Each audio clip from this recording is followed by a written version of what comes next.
Halo semuanya. Assalamualaikum warahmatullahi wabarakatuh. Jumpa lagi di YouTube Rohmain Channel.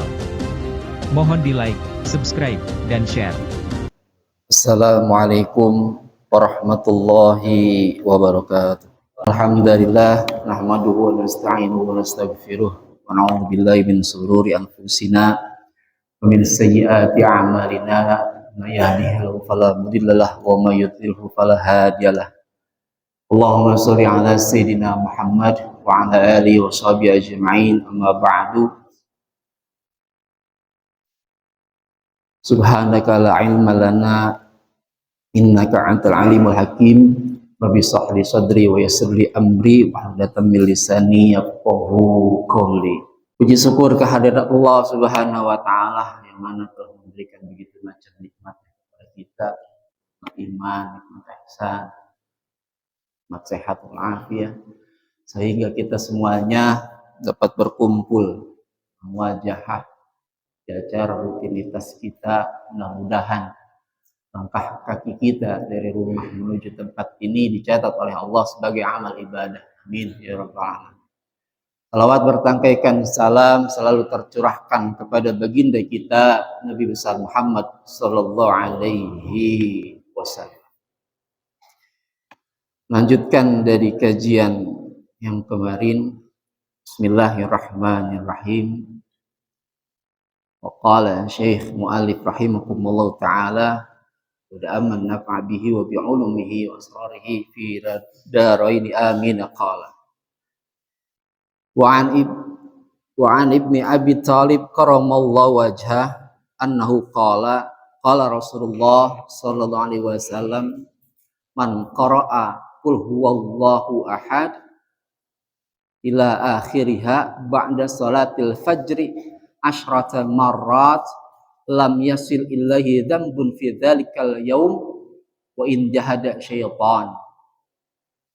Dari Ali ibni Abi Thalib karamallahu wajhah, sesungguhnya bahwasanya Rasulullah sallallahu alaihi wasallam bersabda, man qara'a, barang siapa yang membaca qul huwallahu ahad, yakni surat Al-Ikhlas, ila akhiriha, sampai akhir ayatnya, ba'da salatil fajri, setelah salat fajar, asyrata marrat, 10 kali, lam yasil illahi dzambun, maka tidak akan sampai kepadanya yakni dosa di dzalikal yaum, di hari tersebut, wa in jahada syaitan, walaupun setan itu bersungguh-sungguh mengganggu kita. Jadi barang siapa yang membaca, yang mendawamkan surah Al-Ikhlas sebanyak 10 kali pada hari tersebut, maka insya Allah Allah akan menjauhkan kita dari hal-hal yang akan kita buat dosa. Jadi Allah jaga pandangan kita, jaga mulut kita, jaga dari perilaku kita, tingkah-tingkah laku kita yang berbentuk maksiat, walaupun setan itu bersungguh-sungguh menggoda kita. Maka waktu itu pernah diijazahkan dari Al-Maghfurlah Al-Habib Ali bin Abdurrahman As-Segaf, yakni surat Al-Ikhlas. Beliau mengijazahkan kalau kita masuk ke rumah, kita pulang dari mana-mana, mau ada orang di rumah kita atau tidak, maka disunahkan untuk membaca surat Al-Ikhlas sebanyak 3 kali.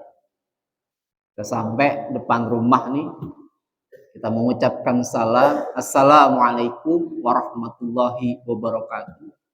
Assalamualaikum ayuhan nabi warahmatullahi wabarakatuh. Assalamu alaina ala ibadis sholihin.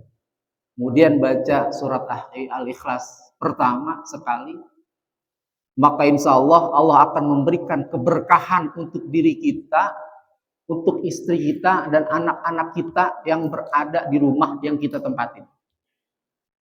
Rumah kalau kita tinggalin, biasanya kalau kita masuk ke kamar, biasanya kan kebat dulu ya. Bismillah, kebat dulu. Nah, biasanya setan nempatin. Di kamar mandi kalau ada yang pakaian ngegantung-gantung, hendaknya jangan sampai ngegantung.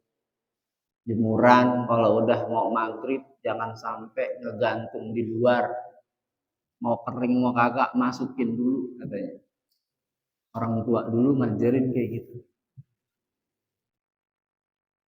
Apa namanya? Kalau memang nggak ada orang, kita tetap ngucapin Assalamualaikum warahmatullahi wabarakatuh. Assalamualaikum ayuhan nabi warahmatullahi wabarakatuh. Assalamu alaina ala ibadis sholihin. Kemudian baca qul huwallahu ahad.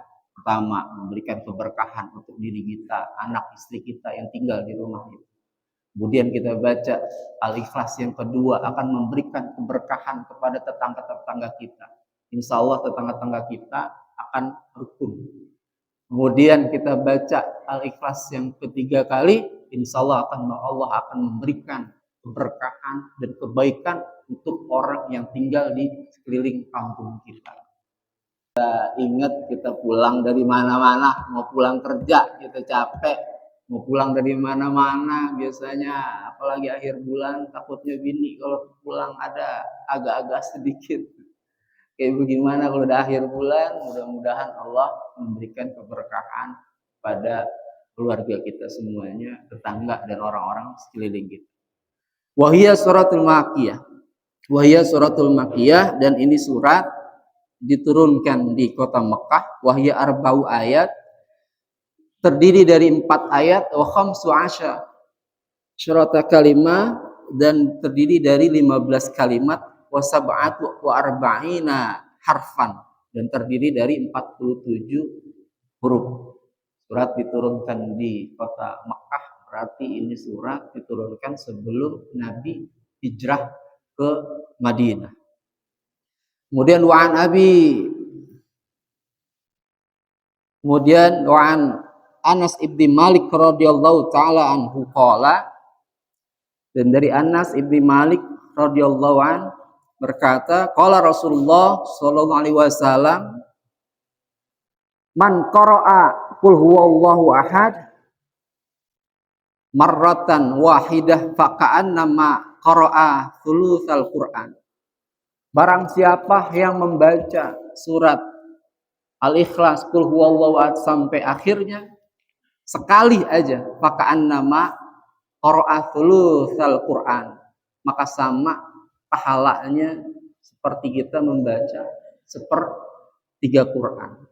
Waman qara'aha marrataini faka'annama qara'a thulatsai Quran.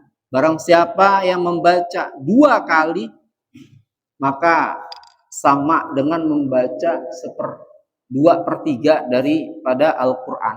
Waman qara'aha thalatsa marrat, barang siapa membaca 3 kali, faka'annama qara'al Quran kullahu, maka sama kita membaca Al-Quran secara seluruhnya, hatam.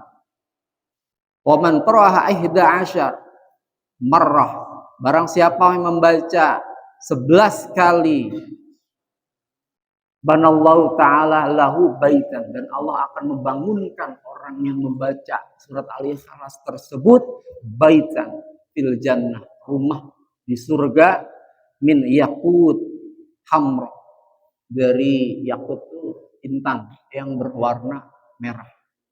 Tadawamin nih, kita baca sekali, 2 kali, 3 kali, apalagi sampai 11. Kemudian wakana sababan nuzul hadhihi surah qala Abi ibni Ka'ab wa Jabir ibni Abdullah wa Abu Aliyah wa Sya'bi wa Ikrimah radhiyallahu ta'ala anhum ajma'in. Sebab daripada diturunkannya ini surat, berkata Abi ibni Ka'ab dan Jabir dan Abdullah dan Abu Aliyah wa Sya'bi wa Ikrimah radhiyallahu ta'ala anhum ajma'in, ijtima'a kufar, berkumpulnya kufar Makkah, orang kafir Makkah. Wa hum Amir ibni Tufail wa Zaid ibni Qusay wa ghairihim. Di antaranya Amir ibni Tufail wa Zaid ibni Qusay dan lain-lainnya, hadaru, dia lagi kumpul. Kemudian waqalu ya Muhammad, dia berkata kepada Nabi Muhammad, ya Muhammad, sif lana rabbuk, katakanlah kepada kami sifat, atau dia lebih nanya bentuknya. Katakanlah kepada kami apa bentuk dari Tuhanmu. Amin zahab, apakah terbuat dari emas, atau hadid, atau terbuat dari besi, dari perak, dan lain-lainnya. Karena saat itu di Mekah, di Ka'bah itu terdiri dari sekitar 360 berhala.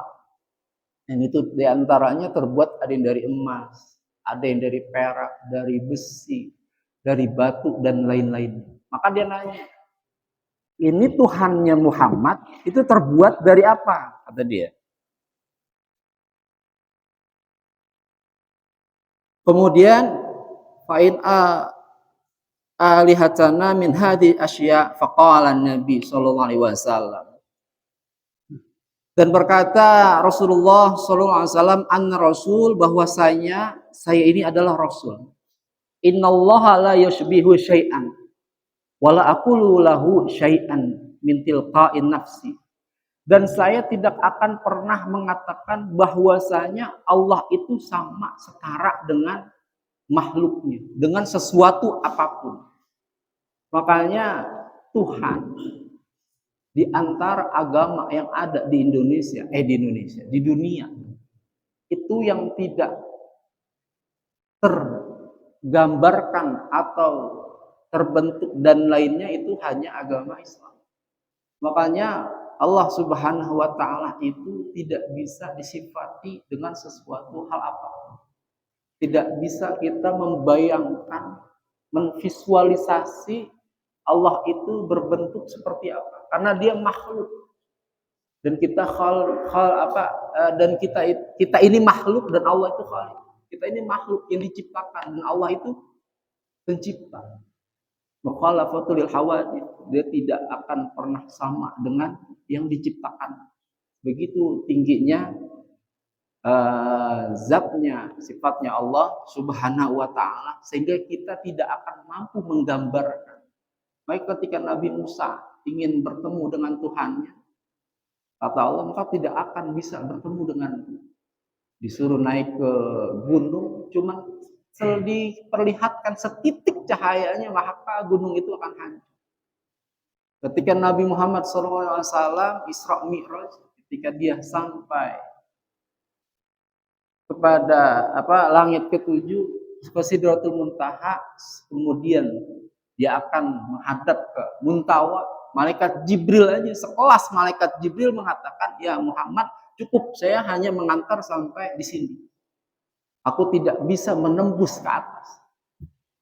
Dan Nabi Muhammad bilang, ya Jibril, ini gimana sendirian? Kenapa kau tidak mau mendampingiku? Kata Jibril, aku akan hancur ketika menghadap Rabbku. Maka tubuhku yang Allah ciptakan ini tidak akan mampu untuk berhadapan langsung dengan Allah Subhanahu wa taala. Kadang kita lihat aja matahari aja ciptaan Allah, kita pandang lagi menterengnya nih, kita pandang, kuat gak mata kita? Itu hanya matahari yang sinarnya paling setitik doang dari cahaya Allah Subhanahu wa taala. Makhluknya aja kita nggak bisa. Makanya keimanan ini kayak peristiwa Isra Mi'raj, yang kejadian dengan bentuk tauhidnya kepada Allah Subhanahu wa taala, tidak bisa kita imani dengan akal aja. Harus diimani dengan benar-benar keimanan kita kepada Allah Subhanahu wa taala. Kalau kita memikirkan zatnya Allah, nggak akan nyambung dengan, nggak akan sampai akal kita untuk memikirkan sifat zatnya Allah Subhanahu wa taala. Contohnya kayak gini aja deh, kita memikirkan yang diciptakan oleh Allah. Ada pohon kelapa, semuanya berguna bagi kehidupan kita. batangnya jembatan, pohonnya bisa dibikin buat ketupat, batang pohon itunya bisa jadi lidi, kemudian buah kelapa itu ada di atas, rambut, batok, daging kelapa, terus ada airnya. Ada yang nanya, duluan mana antara air kelapa sama batoknya? Jadi kita baru mikirin yang diciptakan oleh Allah. Duluan mana coba? Air kelapa duluan atau batok duluan? Air duluan. Air duluan Allah ciptakan, itu batok kalau udah bulat kayak begitu, kalau biasanya kita buka pelan-pelan, dibelah, itu bisa buat air minum mana nih, burung ya. Itu kan kadang gayung. Itu batok tuh nggak bocor. Kalau dibilang air duluan, batoknya belakangan, rembes. Secara akal ya. Berarti air duluan atau batok duluan? Batok. Kalau batok duluan, masukin airnya bagaimana? Kita memikirkan yang Allah ciptakan cuma pohon kelapa doang, itu muter-muter, diteliti seperti ini. Kita siram di bawah, airnya ada di atas. Airnya manis segala macam, itu yang Allah ciptakan. Kita mikirin bagaimana caranya aja udah nggak nyambung sama otak kita. Bagaimana kita mensifati Allah Subhanahu wa ta'ala. Kemudian kan diantaranya yaitu turun ayat ini yang terdiri dari 4 ayat. Qul huwallahu ahad, dan katakanlah Allah itu satu, esa, tunggal. Allahu samad.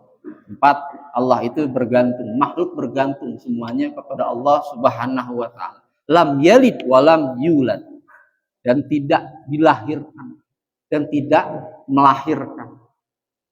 Karena kalau makhluk itu dilahirkan, melahirkan. Tapi kalau Allah Subhanahu wa ta'ala tidak dilahirkan dan tidak melahirkan. Walam yakul lahu kufuwan ahad, dan tidak akan setara dengan sesuatu apapun.